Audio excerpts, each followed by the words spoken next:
राजनीति में हाल के घटनाक्रमों ने एक बार फिर हमें सोचने पर मजबूर किया है। जब हम देखते हैं कि कैसे राजनीतिक दल अपने स्वार्थ के लिए जनता की भावनाओं का दोहन कर रहे हैं, तो यह स्पष्ट होता है कि लोकतंत्र की नींव कमजोर हो रही है। चुनावी वादे, जो कभी जनता के कल्याण के लिए होते थे, अब केवल सत्ता की कुर्सी तक पहुंचने का एक साधन बन गए हैं। राजनीतिक विश्लेषकों के लिए यह समझना आवश्यक है कि इस खेल में केवल एक पक्ष नहीं है। विपक्ष भी अपनी भूमिका में असफल रहा है, जो कि वैकल्पिक नीतियों और विचारों के अभाव में स्पष्ट है। जब तक हम इस चक्र को नहीं तोड़ते, तब तक हम केवल एक नाटक के दर्शक बने रहेंगे, जहां असली मुद्दे हमेशा पीछे छिपे रहेंगे। इस स्थिति में हमें एक सशक्त नागरिक समाज की आवश्यकता है, जो न केवल सवाल पूछे बल्कि जवाब भी मांगे। क्या हम तैयार हैं इस बदलाव के लिए? पश्चिम बंगाल में ममता बनर्जी और उनकी पार्टी तृणमूल कांग्रेस टीएमसी के शासन को लेकर कई विवाद खड़े हुए हैं। जहां एक तरफ टीएमसी खुद को धर्मनिरपेक्षता और सामाजिक न्याय का समर्थक बताती है, वहीं दूसरी ओर विपक्षी दलों और मानवाधिकार संगठनों ने ममता बनर्जी की सरकार पर तानाशाही, भ्रष्टाचार और राजनीतिक हिंसा का आरोप लगाया है। खासकर हिंदू समुदायों को निशाना बनाए जाने के मामलों ने राज्य में सांप्रदायिक तनाव को बढ़ाया है।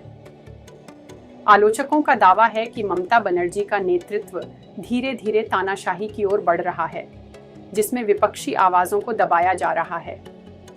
चूंकि ममता गृह मंत्रालय का प्रभार भी खुद संभालती है, उन पर पुलिस और प्रशासन के राजनीतिक दुरुपयोग के आरोप लगते हैं। बीजेपी नेताओं का कहना है कि विरोध प्रदर्शनों को कुचलने के लिए पुलिस का मनमाने ढंग से इस्तेमाल किया जा रहा है।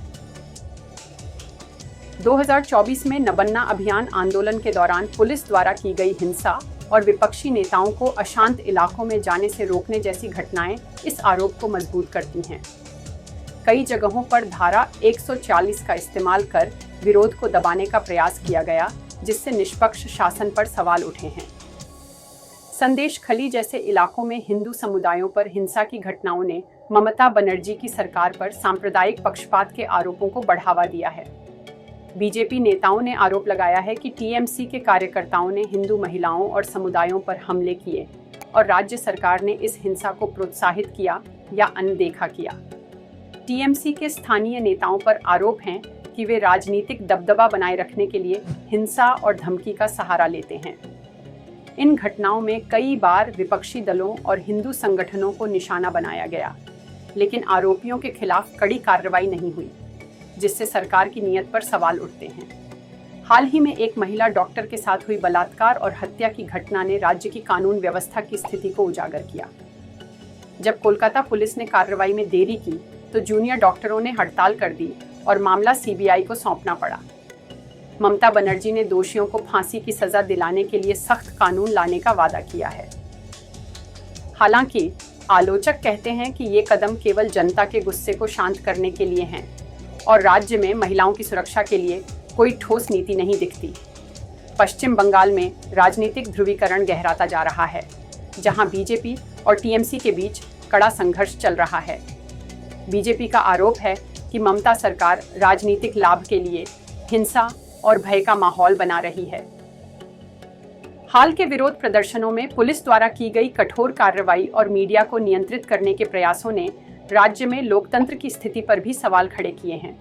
बंगाल की मौजूदा स्थिति शासन, सांप्रदायिकता और राजनीतिक प्रतिद्वंद्विता का जटिल मिश्रण है। जहां ममता बनर्जी की लोकप्रियता का एक बड़ा आधार है, वहीं तानाशाही और हिंसा के आरोपों ने उनके शासन पर गंभीर प्रश्न उठाए हैं। राज्य में स्थिरता और शांति तभी संभव है जब प्रशासन निष्पक्षता से काम करे और कानून व्यवस्था को मजबूत किया जाए। राज्य को न्याय, सुरक्षा और लोकतांत्रिक मूल्यों की पुनर्स्थापना के लिए न केवल स्थानीय बल्कि राष्ट्रीय स्तर पर भी ध्यान देने की जरूरत है।